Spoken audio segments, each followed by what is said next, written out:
Good morning, good evening, good afternoon, and remember, context is everything. Media Network founder and CEO John Michael is reading a textbook, cover to cover. Today, we talk about Latin American wars for independence in the 1800s. Yesterday, we talked about French revolutions, and then like the First Republic, the Second Republic, and the Second Empire. Pretty winding road, pretty bizarre ride. Check it out, right over here. Now, we talk about Latin American wars of independence, right now. This book was published in 2002, copyright date 2001. Setting the scene. Like many wealthy Latin Americans, young Simón Bolívar was sent to Europe to complete his education. There, he became a strong admirer of the ideas of the Enlightenment and French Revolution. One afternoon, Bolívar and his Italian tutor sat talking about freedom and the rights that ordinary people should have. Bolívar's thoughts turned to his homeland, held as a colony by Spain. He fell on his knees and swore a solemn oath. "I swear before God and by my honor never to allow my hands to be idle nor my soul to rest until I have broken the chains that bind us to Spain." In the later years, Bolívar would fulfill his oath, leading the struggle to liberate northern South America from Spain. Elsewhere in Latin America, other leaders organized independence movements. By 1825, most of Latin America had been freed from colonial rule. Sources of discontent. Heading. By the late 1700s, the revolutionary fever that gripped Western Europe had spread to Latin America. There, discontent was rooted in the social, racial, and political system that had emerged during 300 years of Spanish rule. Ethnic and social hierarchy. Spanish-born peninsularies dominated Latin American political and social life. Only they could hold top jobs in Latin American political and social life. Only they could hold top jobs in government and the church. Many Creoles, the European-descended Latin Americans who owned the haciendas, ranches, and mines, bitterly resented their second-class status. Merchants fretted under mercantilist policies that tied the colonies to Spain. Meanwhile, a growing population of mestizos, people of Native American and European descent, and mulattos, people of African and European descent, were angry at being denied the status, wealth, and power that were available to whites. Native Americans suffered economic misery under the Spanish, who had conquered the lands of their ancestors in the Caribbean region and parts of South America. Masses of enslaved Africans who worked on plantations longed for freedom. Beyond dissatisfaction with Spanish rule, the different classes had little in common. In fact, they distrusted and feared one another. At times, they worked together against the Spanish. But once independence was achieved, the Creoles, who had led the revolts, dominated the government. Enlightenment ideas. In the 1700s, educated Creoles read the works of Enlightenment thinkers. They watched colonists in North America throw off British rule. Translations of the Declaration of Independence and the Constitution of the United States even circulated among the Creole elite. women actively participated in the exchange of ideas. In some cities, women hosted and attended salons called tertulias, where independence and revolution were discussed. Salons from revolutionary Spain are a place where the intellectuals would talk ideas or something like that. Wealthy people and intellectuals. During the French Revolution, young Creoles like Simón Bolívar traveled in Europe and were inspired by the ideas of liberty, equality, and fraternity. Despite their admiration for Enlightenment ideas, the revolutions in other lands, most Creoles were reluctant to act. Napoleon Bonaparte. The spark that finally ignited widespread rebellion in Latin America was Napoleon's invasion of Spain in 1808. Napoleon ousted Spanish king and placed his brother, Joseph, on the Spanish throne. In Latin America, leaders saw Spain's weakness as an opportunity to reject foreign domination and demand independence from colonial rule. New heading: Haiti's struggle for independence. Even before Spanish colonists hoisted the flag of freedom, revolution had erupted elsewhere in Latin America.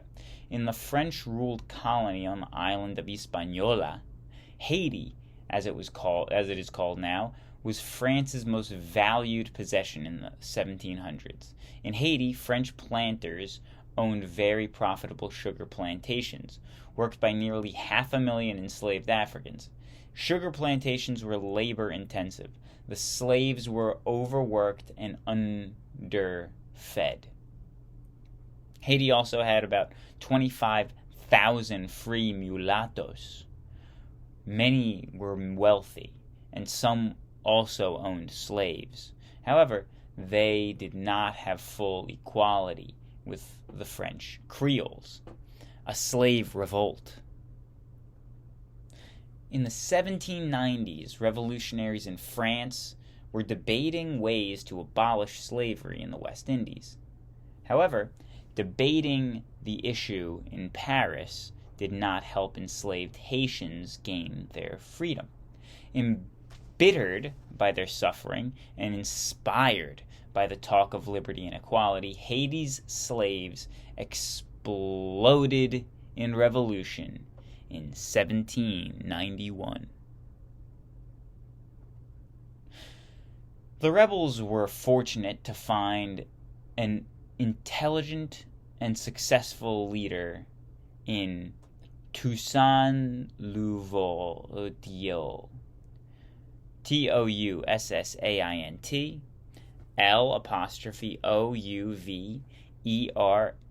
Louverture, a self-educated former slave. Although untrained,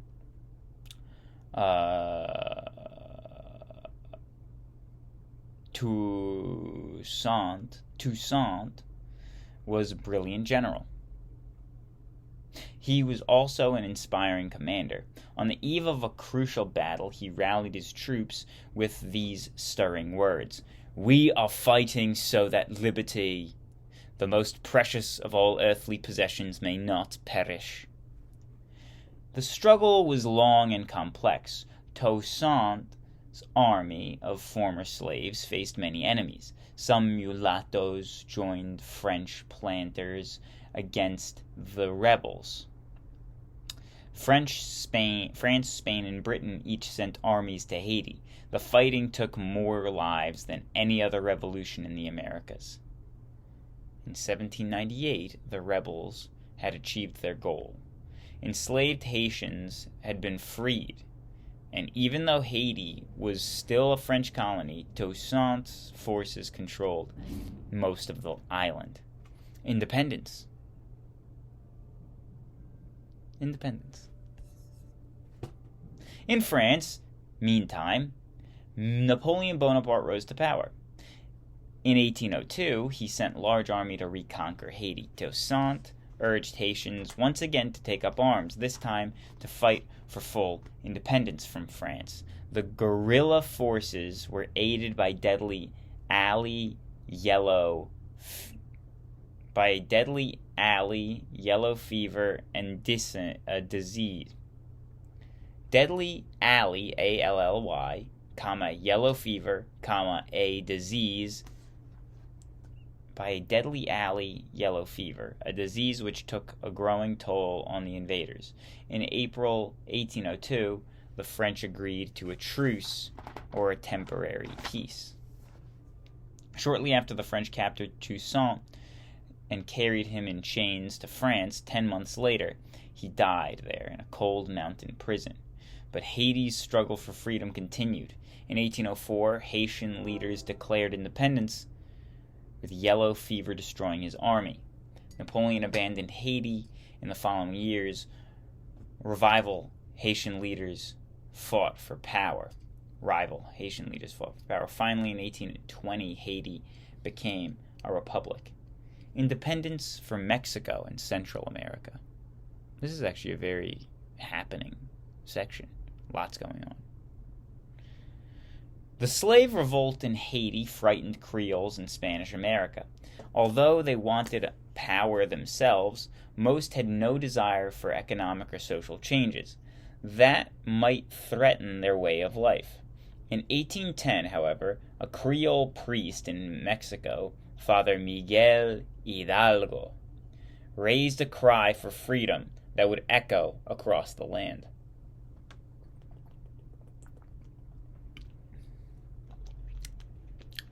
El Grito de Dolores. Father Hidalgo presided over a poor rural parish in Dolores. In September 15th, 1810, he rang the church bells, ding, ding, ding, summoning the people to prayer. When they gathered, he startled them with an urgent appeal. We do not know his exact words, but his message is remembered. My children, will you be free? Will you make the effort to recover land stolen from your forefathers by the hated Spaniards 300 years ago? Father Hidalgo's speech became known as El Grito de Dolores, the cry of Dolores. It called Mexicans to fight for independence and liberty. A ragged army of poor mestizos and Native Americans rallied to Father Hidalgo and marched to the outskirts of Mexico City. At first, some Creoles supported the revolt. However, they soon rejected Hidalgo's call for the end of slavery and his plea for reform to improve conditions in Native Americans. They felt that these policies would cost them power. After some early successes, the rebels faced growing opposition. Less than a year after he issued the Grito, Hidalgo was captured and executed, and his followers scattered.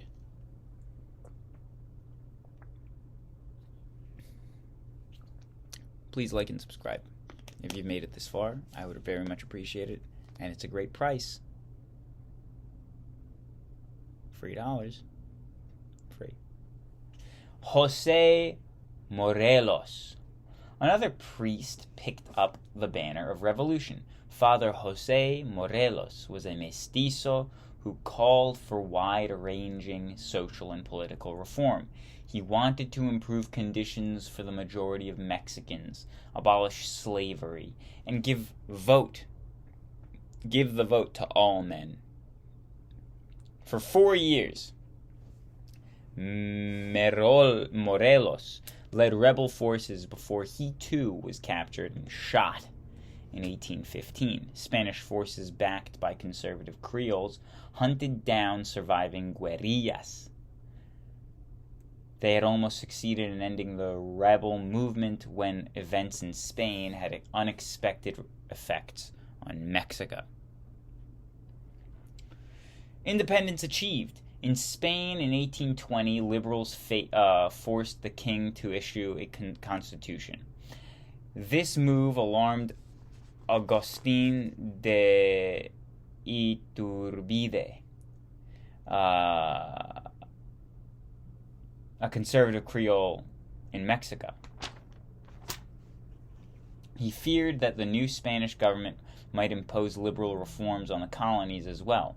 Iturbide had spent years fighting Mexican revolutionaries. Suddenly, in 1821, he reached out to them. Backed by Creoles, mestizos, and Native Americans, he overthrew the Spanish viceroy. Mexico was independent at last. Iturbide took the title of Emperor Augustine I. Soon, however, liberal Mexicans toppled the would-be monarch and set up a Republic of Mexico. Although Mexico was free from Spanish rule, the lives of most people changed little.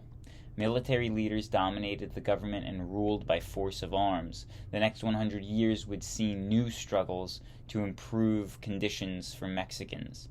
New republics in Central America. Spanish-ruled lands in Central America declared independence in the early 1820s. Iturbide, tried to add these areas to his Mexican empire. After his overthrow, local leaders set up a republic called the United Province of Central America. The union was short-lived. It soon fragmented into the separate republics of Guatemala, Nicaragua, Honduras, El Salvador, and Costa Rica. Like Mexico, new nations faced many social and economic problems. Independence in South America. This is a new heading. In South America, Native Americans had rebelled against Spanish rule as early as the 1700s. These rebellions had limited results. However, it was not until 1800s that discontent among the Creoles sparked a widespread drive for independence. What is a Creole again?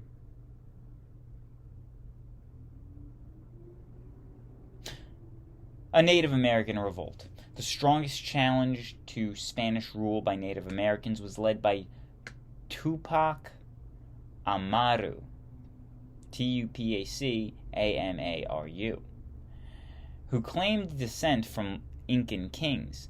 He demanded that the government had end the brutal system of forced Indian labor. Spanish officials rejected the demand for reform. In 1780, Tupac Amaru organized a Native American revolt. A large army crushed the rebels and captured and killed their leader. Still, the revolt did have some positive effects. The Spanish king ordered officials to look into the system of forced labor and eventually abolished it. Bolívar. In the early 1800s, discontent spread across South America.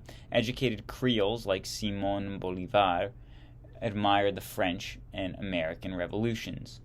They dreamed of winning their own independence from Spain. In 1808, when Napoleon Bonaparte occupied Spain, Bolívar and his friends saw it as a signal to act.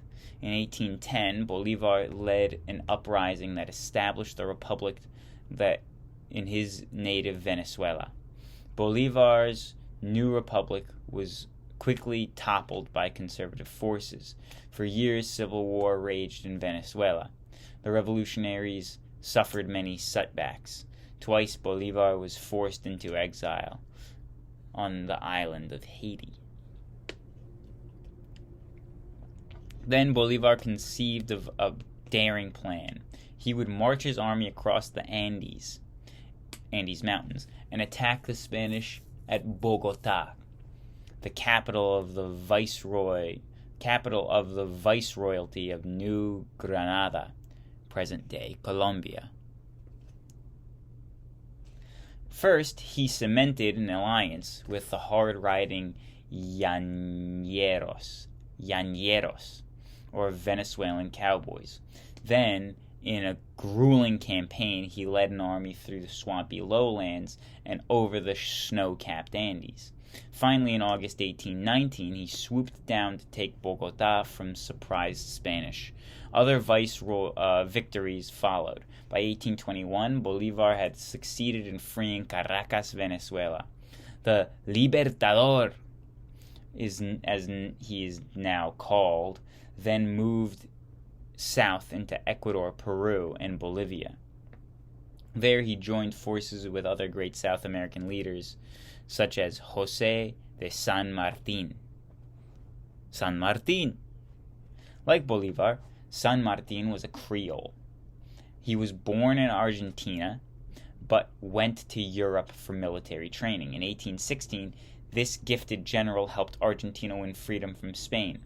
He then joined the independence struggle in other areas. He too led an army across the Andes from Argentina into Chile. He defeated the Spanish in Chile before moving into Peru to strike further blows against colonial rule. Bolívar and San Martín tried to work together, but their views were too different. In 1822, San Martín stepped aside, letting Bolívar's forces win the final victories against Spain. Dreams and disappointments. The wars of independence had ended by 1824. Bolívar now worked tirelessly to unite the lands he had liberated into a single nation he called Gran Colombia. Bitter rivalries, however, made that dream impossible. Before long, Gran Colombia split into 3 independent countries: Venezuela, Colombia, and Ecuador. Bolívar faced another disappointment as power struggles among rival leaders triggered destructive civil wars. Spain's former South American colonies faced a long struggle to achieve stable governments, and an even longer one for democracy. Before his death in 1830, a discouraged Bolívar wrote, "We have achieved our independence at the expense of everything else." Contrary to his dreams, no social revolution took place. South America's common people had simply changed on one set of masters for another. Independence for Brazil. When Napoleon's armies conquered Portugal, the Portuguese royal family fled to Brazil. During his stay in Brazil, the Portuguese king introduced many reforms, including free trade. He encouraged the development of local industries and allowed Brazilian merchants to trade with nations other than Portugal. When the king returned to Portugal, he left his son, Dom Pedro, to rule Brazil. "If Brazil demands independence," the king advised Pedro, "proclaim it yourself and put the crown on your head."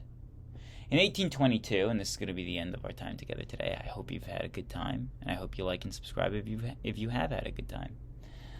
In 1822, Pedro followed his father's advice. A revolution had brought new leaders to Portugal. They planned to abolish the reforms that had defined Brazil, and they demanded that Dom Pedro return to Portugal. Dom Pedro refused to leave and submit to Portuguese officials. Instead, he became emperor of an independent Brazil. He accepted a constitution that provided for freedom of the press, freedom of religion, and an elected legislature. Brazil remained a monarchy until 1889, when social and political turmoil led it to become a republic. Thank you for your time and attention. I hope you have a wonderful day, and I hope you enjoy the weather. God bless. Goodbye.